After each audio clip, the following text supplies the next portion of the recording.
Démarrer. Parfait. Bonjour à tous. Alors, je vois qu'il y a déjà une centaine de participants en ligne.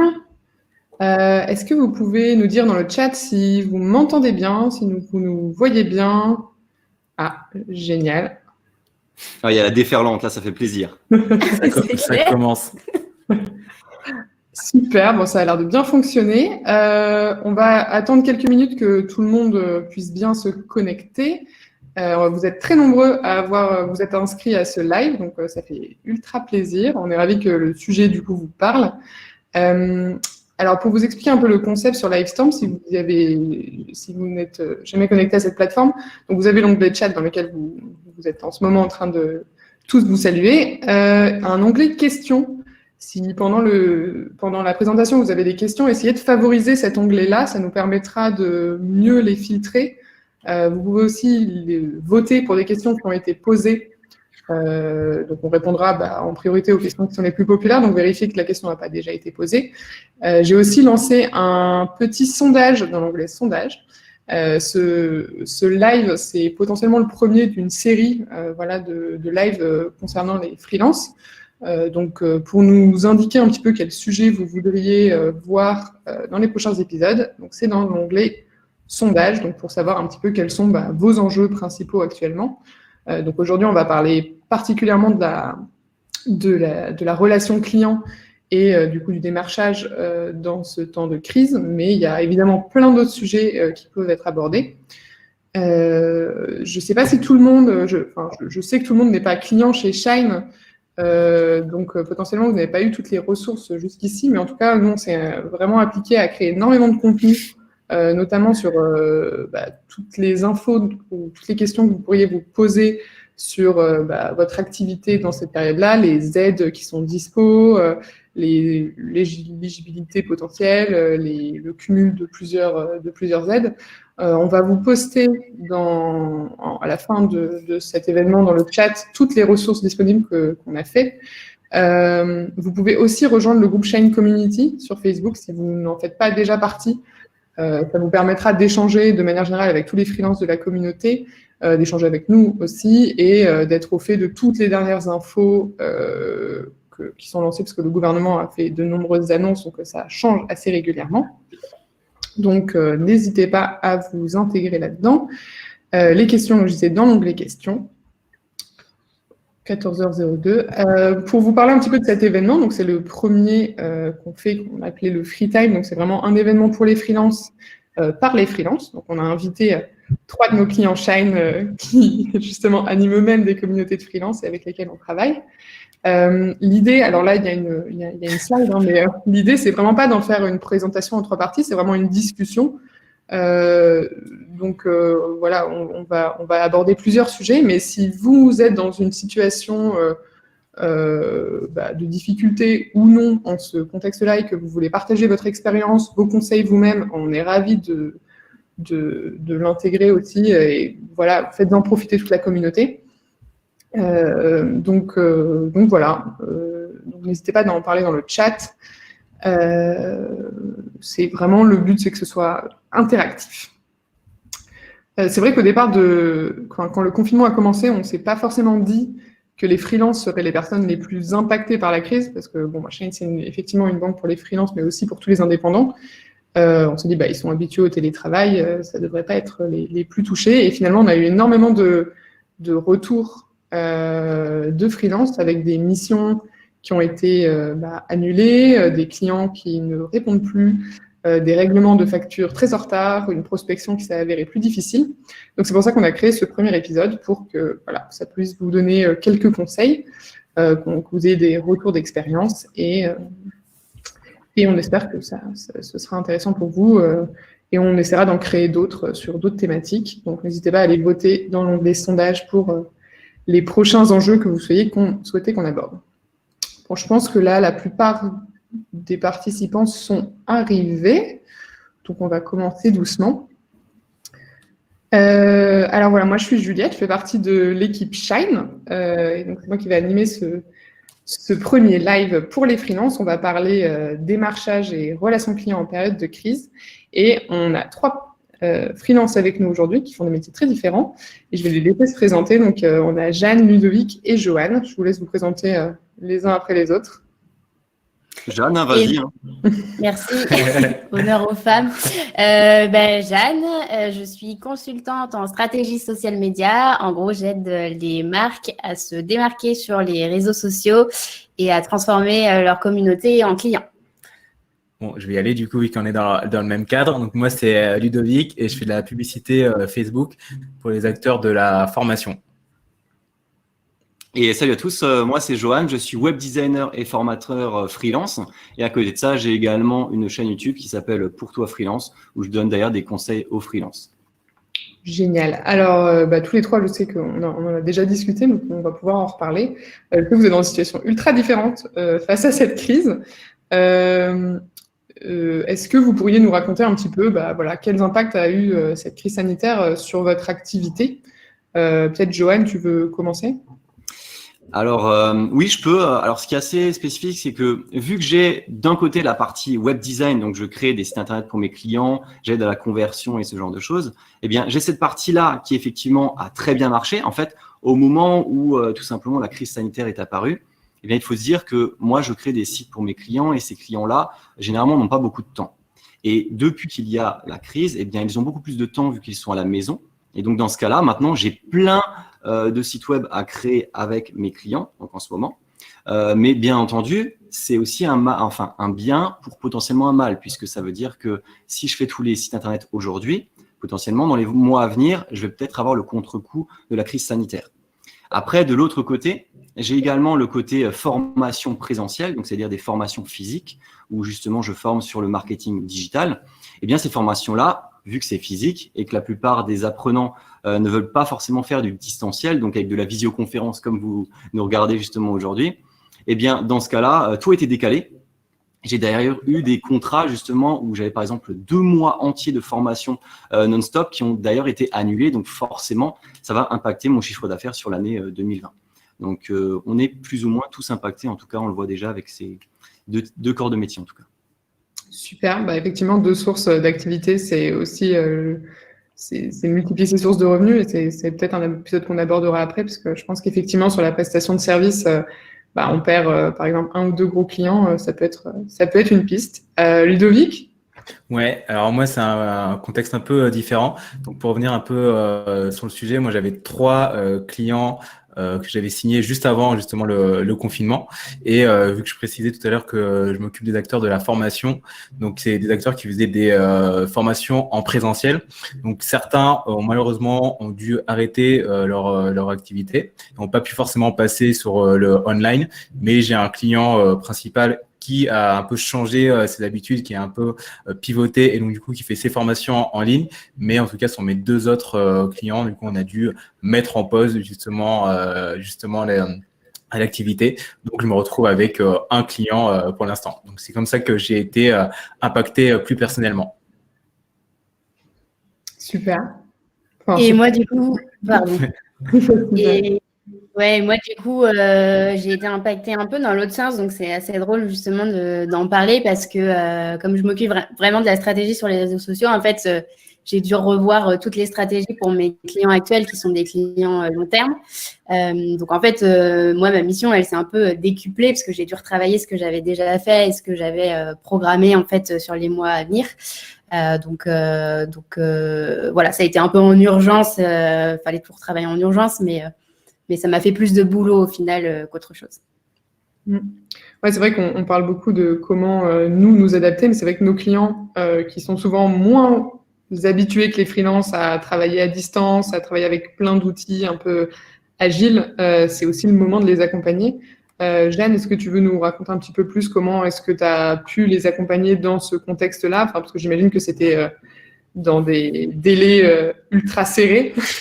Ouais, comment les accompagner? La plus grosse partie là de mon boulot, c'était déjà peut-être d'être vachement à l'écoute et de rassurer aussi par rapport à à ce qu'ils font et par rapport à la crise, il y a pas mal de boîtes en effet qui ont pas mal de soucis financiers. Nous, l'avantage en fait de continuer à parler sur les réseaux sociaux, mais d'une manière différente, peut-être. Moi, en l'occurrence, là, c'est plus discuter sur les réseaux sociaux, mais de manière plus divertissante, parce que les gens sont quasi tous chez eux et qu'on entend beaucoup d'infos qui sont pas forcément, qui sont un peu angoissantes. L'idée, c'était vraiment d'essayer de divertir au maximum les différentes communautés et de leur montrer qu'on peut quand même passer du bon temps, même en étant chez soi. Donc, moi, mon rôle là-dedans, c'est vraiment d'être très présente, plus que d'habitude, vraiment par rapport à mes clients, quoi. Super. Bah, c'est vrai que toi, du coup, tu as beaucoup de travail, mais c'est peut-être un luxe par rapport à d'autres freelances qui se sont vus annuler. Oui, c'est clair. Et c'est vrai j'en ai conscience.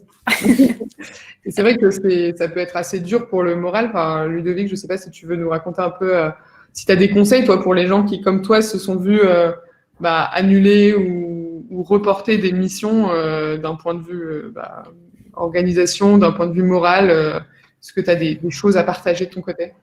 Ouais, en plus, ce qui s'est passé, c'est que ça arrivait pile au moment où je commençais vraiment à accélérer mon activité. Donc, c'était en fait la première fois où j'avais 3 clients. Et il y en a un que je commençais vraiment à signer juste avant le confinement. Et au final, on n'a même pas eu le temps de signer. On a dû directement mettre en pause parce que c'était pas possible. Ensuite, il y avait un autre client où on avait déjà fait un test sur un premier mois où ça s'était bien passé. Mais du coup, on devait se revoir pour justement continuer, voir si on partait sur une mission plus long terme. Et ce qui s'est passé, c'est qu'eux, ils ont gelé les budgets acquisition. Donc, c'est plus en pause que perdu. Mais c'est peut-être que dans les prochains jours, peut-être que quand la situation reviendra, peut-être qu'on pourra reprendre ça. Donc, ce que j'ai fait, j'ai quand même gardé contact avec ce client, même si au final la mission s'est arrêtée. J'envoyais par exemple des choses toutes bêtes, mais j'envoyais en fait avec notre activité, tous les deux, on a une chaîne YouTube qui aide les gens à travailler en télétravail, donc qui aide les indépendants. Et on a été amené à écrire un article de presse sur le sujet. Donc je l'ai envoyé à mon ancien client en disant, à côté j'ai un side project qui parle du télétravail, donc peut-être que ça peut aider pour tes équipes. Il n'y avait aucune idée derrière, mais juste quand même garder un petit lien. Et je me suis dit, ça peut être utile quand même de garder ce lien sans même pour autant vendre ou discuter de la suite. Donc vraiment prendre des nouvelles des personnes à qui les missions sont en pause et ensuite rassurer les clients qu'il te reste pour être vraiment pour vraiment les rassurer au quotidien et surcommuniquer aussi sur cette situation pour les accompagner, pour être un peu plus empathique sur les sujets qui les touchent. Oui, c'est vrai que le côté un petit peu approche directement avec son client ou avec ses leads d'ailleurs, aujourd'hui, je pense qu'on est tous un peu dans une situation où il ne faut pas être dans une approche trop vendeuse, parce que ça peut être un peu mal vu, mais à la fois, c'est vrai que c'est un peu indispensable. Est-ce que, Joanne, toi, tu as des petits tips à nous partager sur comment aborder un petit peu ce petit shift de relation peut-être? En fait, je pars vraiment du principe que le terme de crise, finalement, ça veut juste dire qu'il y a une problématique qui va arriver dans un instant donné et que c'est temporaire. Mais en fait, pendant cette période temporaire, on ne sait pas combien de temps ça va durer. Là, effectivement, on a un peu plus de vision sur les semaines à venir par rapport à la crise sanitaire, mais une crise, ça peut revenir à n'importe quel moment. Et je pars du principe que pour réussir à avoir un business pérenne dans le temps, il faut réussir à pivoter de la bonne manière au bon moment.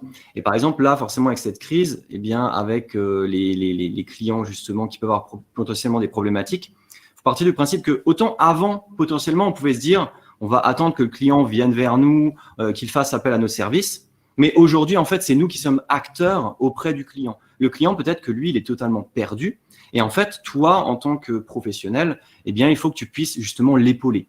Alors, bien entendu, ça ne fonctionnera pas pour tous les corps de métier, pour tous les clients, mais à un moment donné, je pense qu'il y a la possibilité d'épauler en fait au maximum son client, même si c'est juste pour le rassurer ou pour lui donner des petits tips pour aller vers telle ou telle autre personne ou autre prestataire, si jamais il y a peut-être un levier justement à activer pour que son business ne coule pas justement pendant la crise. Parce que je pars du principe qu'en fait, en tant que freelance, on est totalement lié à nos clients. Donc en fait, si les clients ne vont pas bien, on n'ira pas bien non plus. Donc, l'objectif, c'est que voilà, on est tous sur le même bateau et on doit essayer d'aider justement les entrepreneurs. Absolument. Mais c'est vrai que je pense que c'est intéressant de voir aussi cette période comme un shift à opérer peut-être de manière plus long terme, parce que c'est vrai que là, c'est une crise, mais ça pourrait se repasser, alors, dans le cas du coronavirus, mais dans d'autres cadres aussi. Et c'est peut-être l'occasion de prendre des bonnes habitudes. Du coup, on a parlé justement de cette perte de mission. Est-ce que, suite à ces pertes de mission, Ludovic, toi, tu as essayé de prospecter un petit peu potentiellement pour trouver d'autres... alors, c'est vrai que dans l'éducation, du coup, il y a quand même pas mal d'organismes qui sont en ligne. Est-ce que côté prospection, tu as l'impression que ça mord ces temps-ci ou, comme on en a beaucoup entendu parler, c'est assez mort? Ouais, bah du coup j'ai un petit peu adapté à ma prospection. Souvent, prospection, ça fait un peu peur, mais en fait pour moi c'est plus engager des conversations. Avant, j'avais tendance à le faire plus par mail, donc un peu prospection à froid. Donc ça, j'ai complètement stoppé parce que je pense que là, en ce moment, prospecter par mail, ça devient un peu plus compliqué. Donc, ce que je fais, c'est je passe plus par les réseaux sociaux, donc entre autres LinkedIn, et j'essaie vraiment d'engager des conversations. Donc quand je vais ajouter quelqu'un, je vais lui demander. Typiquement dans la formation, je lui demande est-ce qu'il a adapté ses formats en ligne. Donc je l'ajoute juste pour ça. Derrière, je vois rien et c'est juste pour prendre un petit peu le pouls pour savoir comment il va. On discute. Et puis si je vois par exemple que justement il a adapté en ligne mais qu'il a du mal à se faire connaître, ben là je vais dire est-ce qu'on peut se faire un appel téléphonique pour discuter. Moi je peux vous aider avec de l'acquisition sur Facebook. Donc au début j'ai pas du tout envoyé un message en disant bonjour, je vends de la publicité sur Facebook. Vraiment plus adapté et peut-être qu'on va discuter pendant une semaine et ensuite on va faire un call une semaine après ou peut-être qu'on va pas du tout faire de call, mais au final tu as une approche qui est complètement différente où tu n'essayes pas du tout de te vendre, tu es vraiment dans l'empathie et pour voir en fait dans ta niche, si tu as une niche, bah, comment en fait ta niche vit un peu la crise. Ouais, carrément.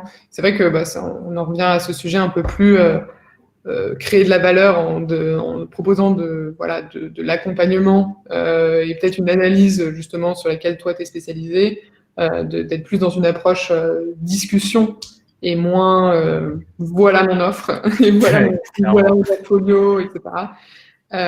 Super. Est-ce que l'un de vous a lancé peut-être, je sais pas, un autre canal? Là, tu parlais de LinkedIn, mais c'est vrai que vous, de toute façon, vous avez déjà pas mal de réseaux sociaux. Mais je pense que ça peut être intéressant pour les gens qui nous écoutent aujourd'hui de se lancer potentiellement sur des plateformes ou des médiums qu'ils ne connaissent pas trop. Je sais que Joanne, toi, tu es un peu sur ces sujets. En fait, justement, ce que Ludovic a dit, en fait, ça m'a directement parlé parce que toi, tu parles de tout simplement réorienter, on va dire, ta prospection habituelle, mais l'adapter à la crise. Ouais. Et justement, ça fait partie selon moi, l'un des deux leviers de démarchage client. Et l'autre, en fait, c'est tout simplement créer une nouvelle offre, ce que tu nous proposes justement, Juliette. Et je peux vous donner un exemple très précis. Depuis en fait le début de la crise, donc là depuis le début du mois d'avril, en fait avec mon développeur, parce que je travaille du coup en collab, eh bien on a tout simplement décidé de lancer une offre pour notamment les producteurs locaux. Parce que l'objectif, en fait, c'est que les producteurs locaux, au moment où le confinement est apparu, eh bien, ils ne pouvaient plus vendre leurs fruits et légumes. Et à part les très rares producteurs qui avaient des sites en ligne, eh bien, tous les autres étaient totalement à l'arrêt ou bien avec des normes d'hygiène qui ne pouvaient pas fonctionner avec la situation actuelle.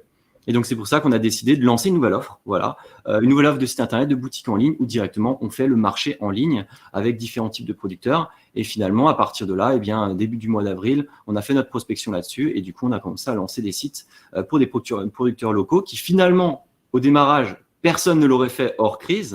Mais là, une fois qu'on arrive dans la crise, ils l'ont. Ça fonctionne pendant la crise. Et en plus, ce site-là, il est pérenne puisque maintenant, ils l'auront à vie et ils pourront l'utiliser en permanence. Et donc, ils ont fait une véritable transition digitale alors qu'ils n'auraient pas imaginé que ça arrive aujourd'hui, tout simplement. Absolument. Et je pense qu'il existe aussi plein de médiums sur lesquels les freelances ne sont pas forcément présents. Aujourd'hui, j'imagine que le réflexe un petit peu quand tu te lances en freelance, c'est potentiellement d'intégrer une plateforme de mise en relation, parce que tu n'as pas forcément encore beaucoup de recommandations et c'est plus facile. C'est vrai que ce confinement, alors c'est peut-être un moment où il y a moins de missions, mais c'est peut-être l'occasion de développer un site, un portfolio, de se lancer sur des réseaux sociaux, je sais pas, créer un Patreon, il y a plein de choses qui peuvent être faites. Et c'est peut-être le moment de profiter de ce temps finalement qui n'est pas perdu, mais qui est à mettre à profit pour la suite. Ah, mais justement, ce qui est problématique certainement, c'est que les nouveaux freelances, c'est énormément d'investissement au démarrage pour aller sur YouTube, Instagram, Facebook, Patreon ou partout. Et en fait, si on leur balance ça tout de suite, c'est plus simple d'aller sur une plateforme pour freelance plutôt que de se créer un personal branding qui va être suffisamment solide sur 2-3 plateformes pour vraiment démarcher des clients. D'ailleurs, en fait, quand les gens s'inscrivaient quand vous vous inscriviez à la conférence, on vous a normalement demandé un petit peu votre profil.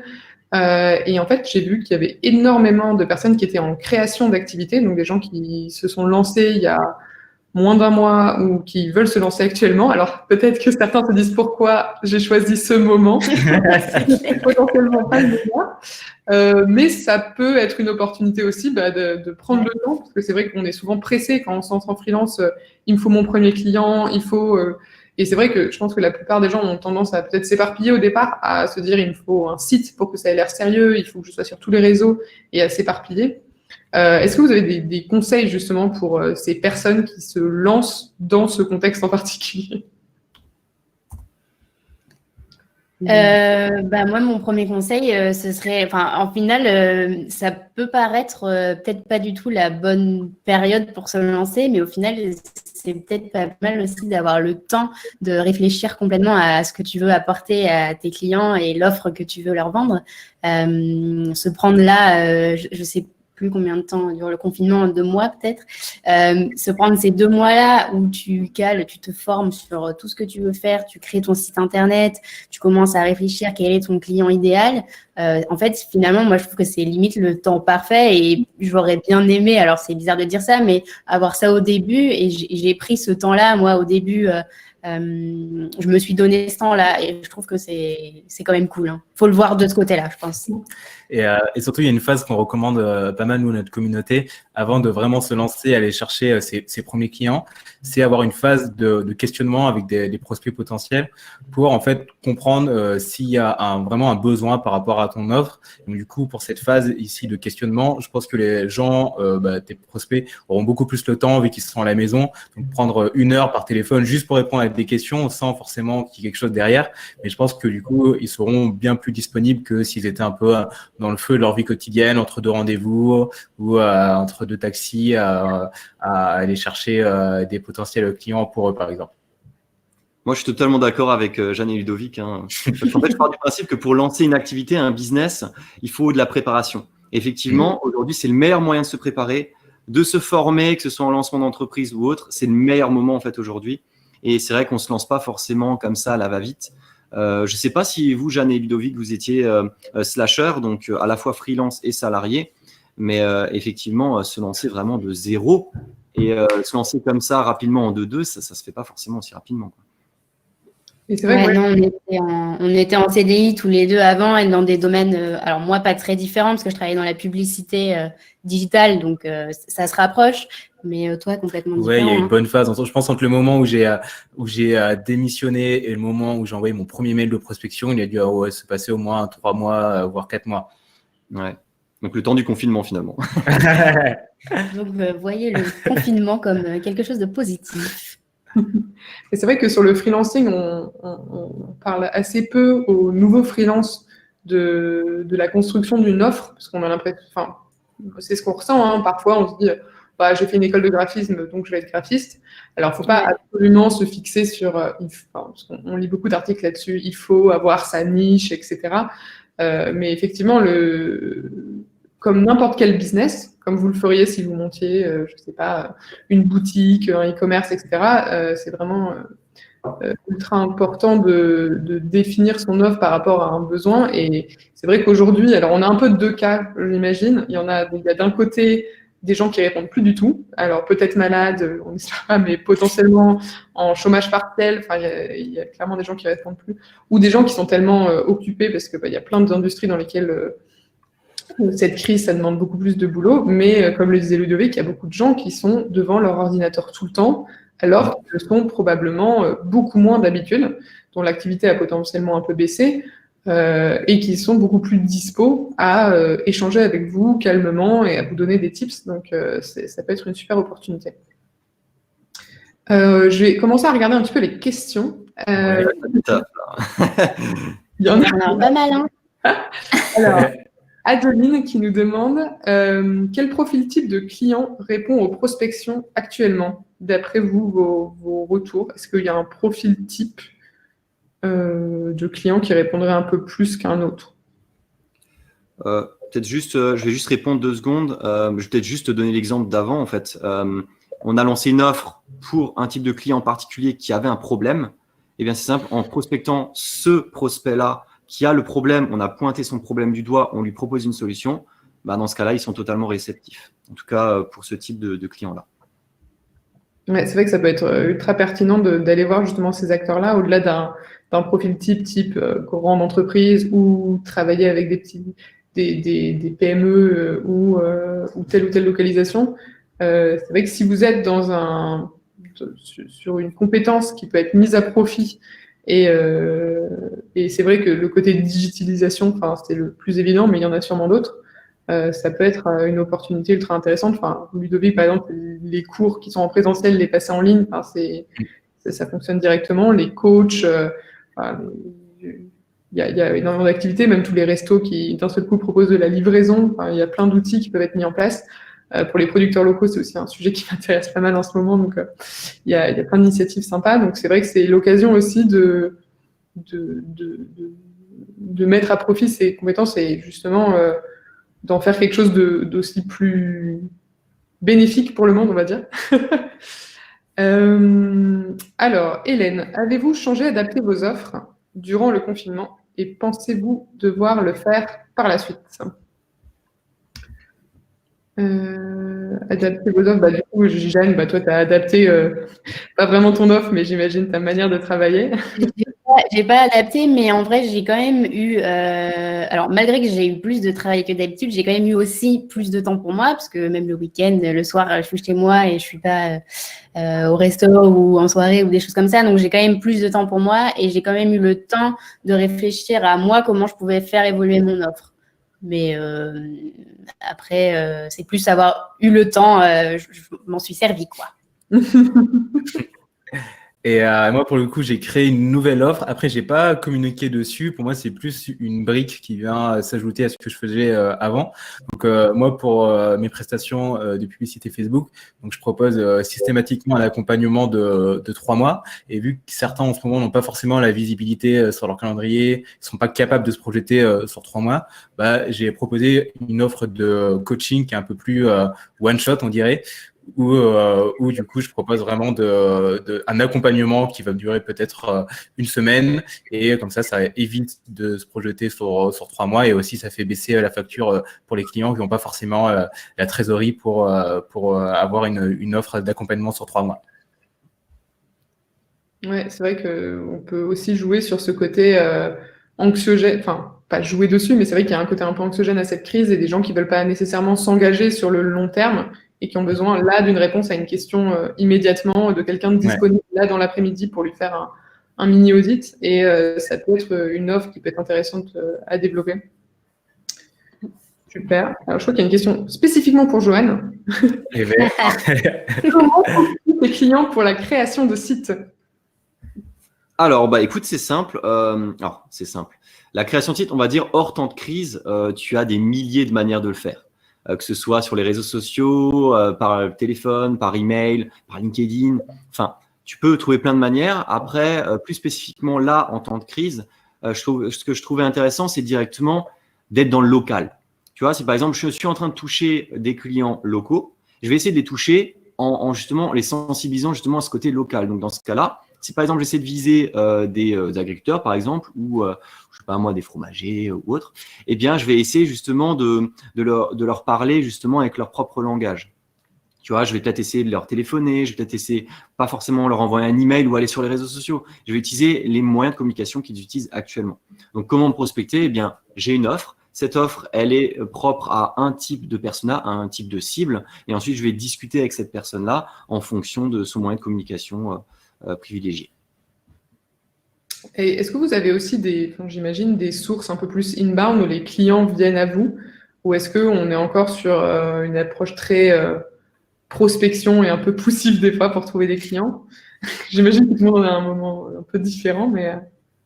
Ouais, moi je fais un peu les deux. Moi je prends de la prospection parce que j'ai l'impression un peu plus de maîtriser mon acquisition client, mais aussi j'ai une routine où c'est pas très compliqué, hein, c'est juste toutes les semaines j'écris un post sur LinkedIn lié à mon sujet. Juste à l'annonce de la crise du confinement, j'étais un petit peu perdu, je savais pas trop comment communiquer, donc pendant 2 semaines j'ai rien communiqué. Et la semaine dernière j'ai fait un post sur LinkedIn justement où j'ai parlé un peu plus de mon ressenti par rapport à cette situation. Ça a commencé par j'ai perdu 2 clients et après je racontais un petit peu ce qui m'était arrivé, je parlais un petit peu de résilience, etc. Et ce post, je ne sais pas par quelle magie, a fait 10 000 vues. Wow. C'est le j'ai perdu 2 clients, je pense. Donc du coup, il y a 3 personnes qui m'ont écrit par rapport à ça et là on est en discussion. Peut-être qu'il n'y aura rien qui sera fait direct, mais je pense que les gens sont un peu plus réceptifs.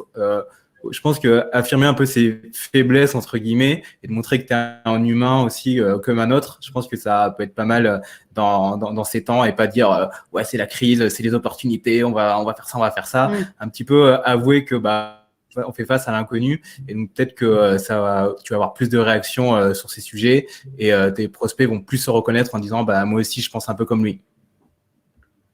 Ouais, c'est vrai que on en revient à ces questions un petit peu de comment discuter aujourd'hui avec des leads, avec la communauté. Et créer du contenu, c'est toujours une très bonne idée. Dans un contexte qui est aussi émotionnel que celui dans lequel on vit, je pense que les gens arrivent à se projeter et c'est toujours ultra intéressant d'avoir ces retours-là. Donc, super pour les 10 000 vues, mais je crois que je faisais partie des 10 000 vues. Alors là, dans le chat, il y a juste une petite peur. Il y a justement, je crois que c'est Antoine, non, c'est Amandine, qui dit en fait, elle a peur que tous les conseils qu'on est en train de donner ne s'appliquent pas à du print. Ça s'applique uniquement à du digital. Alors, je ne sais pas si Jeanne ou Ludovic, vous avez une idée sur la question, par hasard? Alors déjà, nous, moi, je travaille que dans le digital. Ouais, sur le print, moi, j'ai pas trop d'avis. Est-ce qu'elle peut nous dire ce qu'elle Écoute, fait elle est déjà comme graphiste. Alors dans ce cas-là, je vais répondre en tout cas avec ce que je sais parce que moi en fait je suis DA et je faisais du print avant et effectivement là en fait c'est simple, on a trouvé des clients aujourd'hui, c'est simple. Ouais. Clients, comme Ludovic en fait le disait avant, tu discutes avec un prospect, voilà, ça se signe pas tout de suite. Par contre, potentiellement dans le futur, il a besoin de toi. J'ai un prospect en fait qui en novembre-décembre, je suis rentré en contact avec lui, pas de nouvelles depuis. Au début de la crise, eh bien, c'est simple, ils nous ont contacté, voilà, DA sur du packaging. Voilà, finalement, les magasins sont fermés, c'est le meilleur moment de faire du packaging. Donc, non, en fait, tous les conseils qu'on donne, il suffit juste de réussir à les transposer à sa propre activité, mais ça fonctionne. Donc, en tout cas, du print, effectivement, les institutions, là, par contre, on a pas mal de touches sur les institutions. Là, par contre, effectivement, ça a l'air d'être un peu mort en ce moment. Mais les entreprises privées, là, par contre, il y a toujours moyen de les toucher. Absolument. D'ailleurs, il y a Marie-Laure qui avait une question parce qu'elle travaille dans le secteur de l'hôtellerie et du tourisme. Alors forcément, c'est l'industrie qui est sûrement la plus touchée en France. Comment est-ce qu'on peut du coup aborder les sujets de prospection avec ces entreprises? Est-ce qu'elles ont besoin de communiquer à votre sens? Est-ce qu'elles vont potentiellement avoir besoin de freelance pour la reprise de l'activité? J'imagine que oui. Est-ce que vous arrivez à… Est-ce qu'on pourrait dire… Là c'est touchy. Hein. Ouais, mais je pense que en fait, il y a pas mal d'industries qui, là, à l'instant T, sont un peu mises à mal. Mais du coup, je pense que quand ça va reprendre, entre guillemets, c'est justement ces activités qui ont besoin de rattraper le temps perdu et donc peut-être de doubler les efforts. Donc, je sais pas en faisant, je sais pas de quelle manière, mais peut-être que ce type d'industrie, même si vous adressez à eux directement à un instant T, peut-être que vous allez pouvoir vendre des choses pour dans 1 ou 2 mois et ils auront besoin d'autant plus de vous pour se relancer et rattraper les pertes d'avance. C'est peut-être une supposition naïve, mais c'est peut-être une piste à aborder. C'est vrai que ça peut être l'occasion d'ouvrir la discussion avec justement tous les conseils qu'on a donnés avant, mais d'au moins contacter et de faire ce travail suivi, de conseils pour qu'on vous garde en tête pour la suite. Après, je sais pas si tu peux peut-être t'ouvrir à une autre industrie, peut-être un peu similaire, selon, je sais pas quel est ton métier, mais il y a peut-être des clients qui sont un peu dans le même secteur, mais peut-être en version digitale. Peut-être des choses que tu peux faire pour adapter ton offre à d'autres clients qui fonctionnent peut-être mieux en ce moment que l'industrie vraiment hôtellerie, loisirs en direct. On parlera d'ailleurs potentiellement dans un prochain épisode de comment adapter votre offre. Ça peut être quelque chose d'intéressant de savoir comment repositionner un petit peu ces offres en ce moment. Pas forcément tout changer, mais il y a peut-être des petits quick wins auxquels on ne pense pas directement qui pourront être intéressants. Alors, qu'est-ce qu'on a d'autre comme question? Dans le cas où notre activité est en stand-by, comment montrer à ses clients et à notre communauté que nous sommes toujours actifs, de type post sur les réseaux sociaux? Est-ce qu'il y a d'autres? Ouais, après, ça dépend d'où tu communiques, en tout cas, que tu es toujours actif. Je trouve que ça rejoint un peu les points qu'on a abordés avant. Je dirais, en effet, comme Ludo disait tout à l'heure, prendre le temps de savoir déjà comment en parler, de se sentir à l'aise d'en parler, par exemple sur LinkedIn, si tu as l'habitude de parler sur LinkedIn.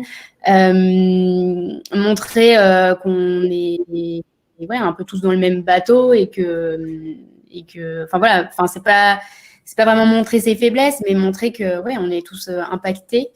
Et voilà, après montrer qu'on est toujours actif, ça rejoint un peu aussi, je trouve, ce qu'on disait tout à l'heure, appeler peut-être ses anciens clients, appeler des prospects qu'on avait eus, savoir comment ça se passe au niveau de leur entreprise en ce moment, savoir comment ils gèrent la situation, vraiment en mode discussion pour en savoir plus, sans chercher tout de suite à vendre un truc derrière, quoi. L'humilité. Ne pas hésiter à faire preuve d'humilité. Alors, quels sont les différents types de missions? Alors là, c'est plus une question pour vous en général. Quels sont les types de missions et dans quel financement, one shot ou forfait au mois, ce genre de choses? Et quelles sont vos préférences là-dessus? Est-ce que vous pouvez parler un peu de vous, ce que vous faites comme mission et comment est-ce que vous facturez ça? Ouais, alors je vais démarrer. Moi, je privilégie au forfait tout le temps et pour 3 mois minimum.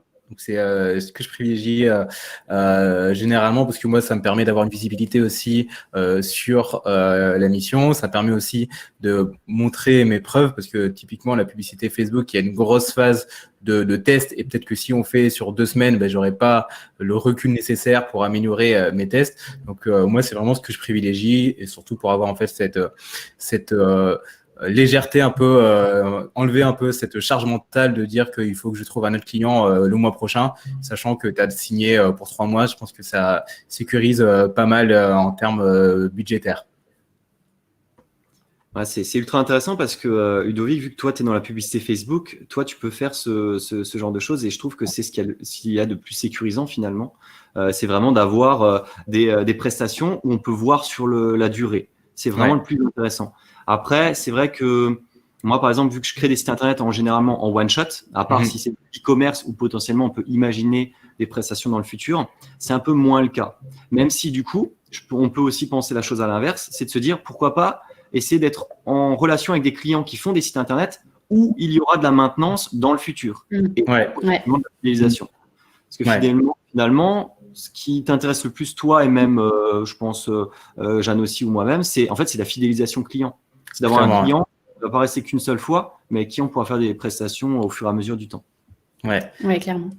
Et pour rebondir sur ça, mon frère aussi est en freelance et fait des sites web. Et ce qu'il vend, c'est plus création d'un site web et la partie conversion. Donc, en plus de la création, il vend un suivi de l'optimisation de la conversion donc sur plusieurs mois. Donc, par exemple, même si tu te dis que ton offre, elle n'est pas forcément compatible avec le fait d'avoir un forfait ou d'avoir sur plusieurs mois, tu essaies de triturer un petit peu les méninges pour dire comment moi je peux ajouter une brique supplémentaire qui pourrait proposer à un client de payer sur plusieurs mois pour encore avoir mes services.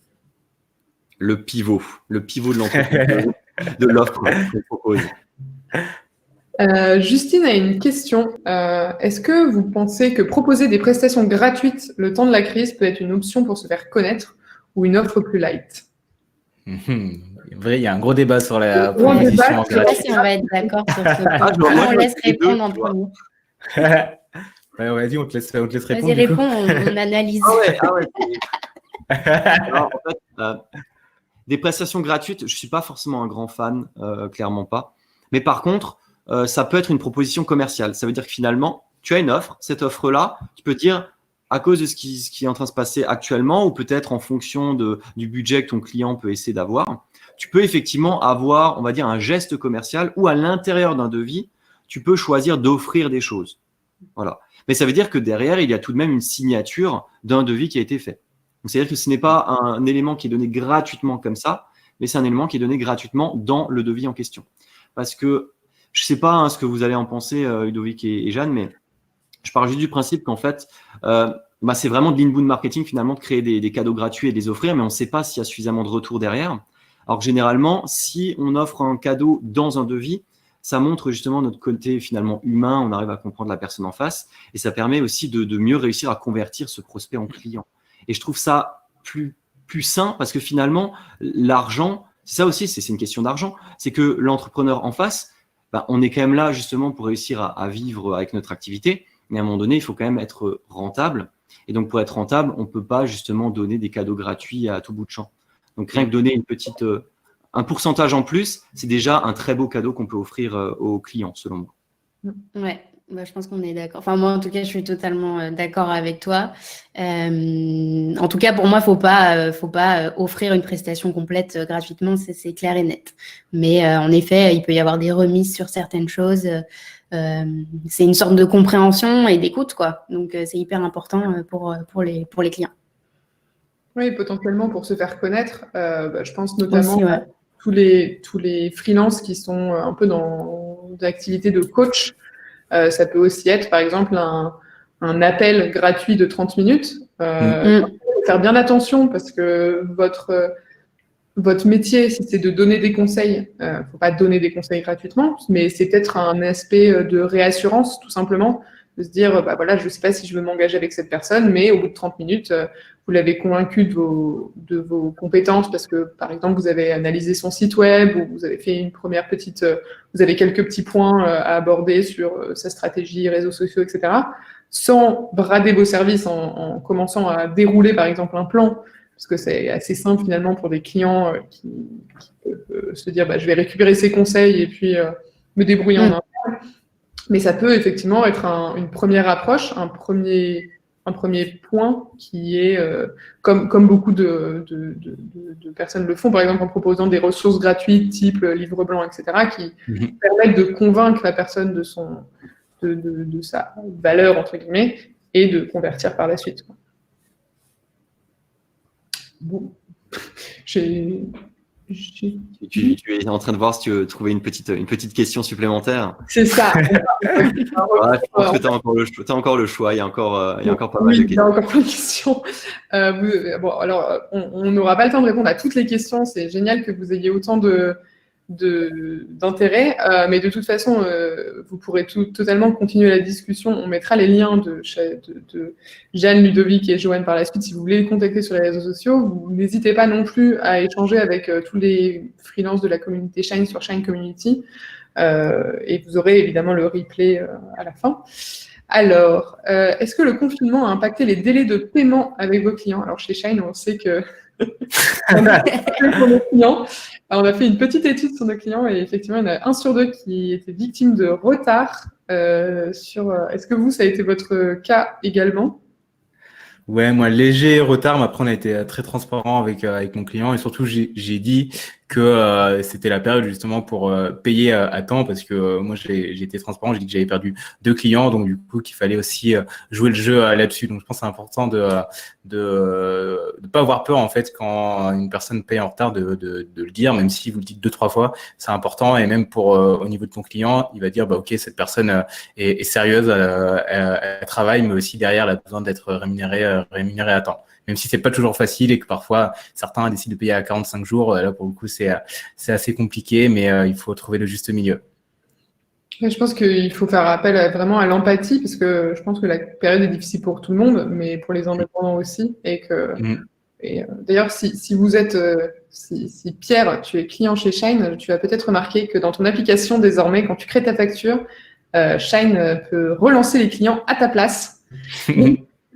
Parce que certains ont dit à envoyer ce mail et mettre des retours sur le fait que c'était très anxiogène de réclamer un petit peu son dû au client. Donc maintenant, à 30 plus 1 jour, on envoie automatiquement des relances. Voilà, ça peut être une première solution pour régler ce souci à l'amiable. Alors, on va prendre une dernière question. On reçoit beaucoup de newsletters en ce moment avec le Covid-19. Est-ce que pour vous, c'est le bon moment pour envoyer à sa base un mail à sa base pour montrer qu'on est encore là? De toute façon, je pense qu'on est encore dans le même genre de questions. Hein. Effectivement, on est un peu noyé de newsletters. Est-ce que la newsletter est le meilleur je sais pas. Alors moi, je suis pas un expert en newsletter, mais je pars du principe que c'est le bon moment de dire coucou, je suis là, justement le client notamment, nos clients, en tout cas dans la relation client, si on a déjà un client, c'est de se dire bah tiens, on envoie au moins une newsletter où on contacte le client pour demander de ses nouvelles, voir si ça va bien, même si effectivement on n'a rien à vendre tout de suite, au moins dire si jamais il y a un problème, on est là. Pour des clients en tout cas fidèles. Mais c'est vrai qu'on est noyé dans beaucoup d'infos hein, de manière générale, que ce soit en mail, en réseaux sociaux. Donc, c'est vrai qu'il faut savoir tirer son épingle du jeu. Et je pense qu'avec tous les conseils que vous a donnés, mais notamment tout ce qui est voilà, humilité et une approche plus empathique et moins vente, ça peut toujours être intéressant. Jeanne et Ludovic, il y a une question pour vous. Est-ce que vous adaptez vos formules selon le client, par exemple pour une grosse boîte ou pour un indépendant? Est-ce qu'il y a des prix que vous adaptez selon les capacités financières potentiellement un peu de votre client? Moi, je le fais. En règle générale, je veux travailler avec les grosses boîtes pour justement pour pouvoir en vivre tout simplement. Ça m'arrive d'aider des connaissances, d'aider des amis sur ce genre de problématique parce que ça me fait plaisir et donc j'adapte mes prix en fonction de ce que je veux faire, mais j'adapte aussi mon offre, c'est-à-dire que je vais pas proposer la même offre à une boîte qui va me payer 4 fois ce que l'indépendant pourra me payer. Donc, ça peut être peut-être plus du coaching sur les réseaux sociaux versus gérer toute la stratégie et le faire à leur place.